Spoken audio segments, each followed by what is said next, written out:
Rick Revel, Mr. History, brought to you in part by Dixie Gun Works in Union City, Tennessee.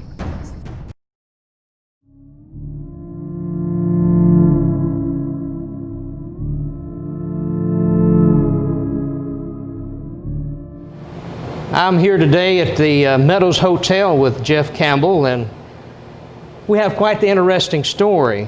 We're going to talk about possibly some ghosts coming up, but right now we want to find out more about the history of the Meadows Hotel. Mr. Campbell, could you tell me a little bit about the place here? The Meadows Hotel was constructed by Mr. W.W. Meadows, William W. Meadows, and opened with great fanfare in 1901. And Mr. Meadows was quite the entrepreneur and the businessman. He was from a little town called Garland, Tennessee, about 15 miles from here, and he had a small dry goods store. He had gone to college. He was from a middle class, and he had served with distinction in the Confederate Army. And he began his business career. He found out that the railroad main line was coming through Fulton, Kentucky, and so he closed up shop, relocated to Fulton, saying that wherever the railroad went, certainly prosperity would follow. Right.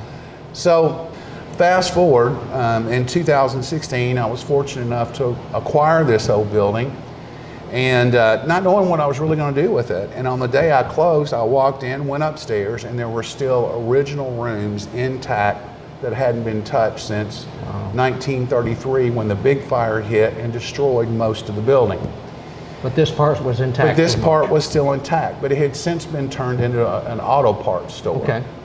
On opening weekend in 2017, we're all here, we're all busy getting ready for the Monday opening, the gala, and my housekeepers were the first to report disturbances within the building. Some kind of disturbances? Yeah, disturbances like they would clean a room, it would be perfection, immaculate, just like we had instructed our guests to walk in and see it.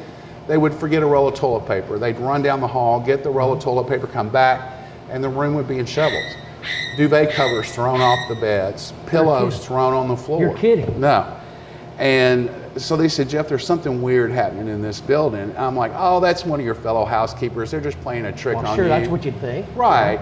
I've never had any paranormal experience in my life. So I was like, it's just a joke being played on you, Sarah. And she's like, I don't think so. Well, those occurrences kept happening. And then we would hear footsteps in the hallways upstairs. Particularly at night. My employees who would be here, or if I would be here, we'd hear footsteps up and down the main corridor of the upstairs. And then there were some disturbances and noises and clanging and banging in our kitchen, which is right behind this bar, only late at night. And so I had spoken about it to a few friends and not sure what was going on.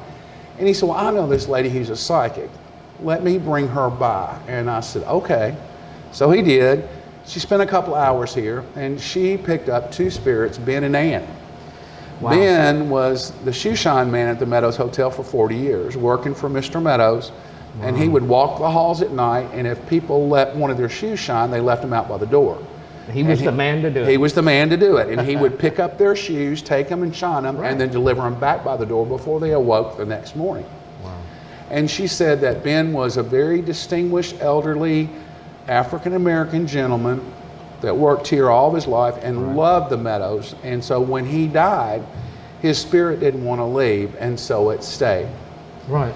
Our second spirit, her name is Ann, and her story is completely different. She was from a very prominent white family of the day, one of the founding families of Fulton, grew up in a very large home, and so when she passed, her spirit inhabited the family home. Right. In the late 1970s, that old home got in bad shape and was torn down. So her spirit had to find another place to reside. So she came to the only other place where she was happy in her youth, and that was the Meadows Hotel, where her debutante ball had been held. Right. And so Ann only haunts us, if you will, upstairs. She will not come downstairs. We don't know why. But she's our fit thrower. She throws fits, and she's responsible for the duvet covers and the pillows being thrown in the rooms. She has the tantrums. All of this came from the psychic. Right. Ben also, to make extra money during Prohibition, it was documented that he would bootleg bourbon out the boiler room door of the back of the Meadows Hotel. Here? At this location? Wow. And he loved bourbon. And I can tell you, at one night, I was closing the bar myself. Okay. And I took a shot of bourbon. Right. And I thought of Ben. And I don't know if it was a joke or if I meant it, but I just, something, and I decided, so I poured a second shot, and I said, Ben, this one's for you. So I locked the bar doors, and I went home. I can tell you the next morning when I came back, the shot glass was empty. Did Ben drink it? It's a mystery we'll never know.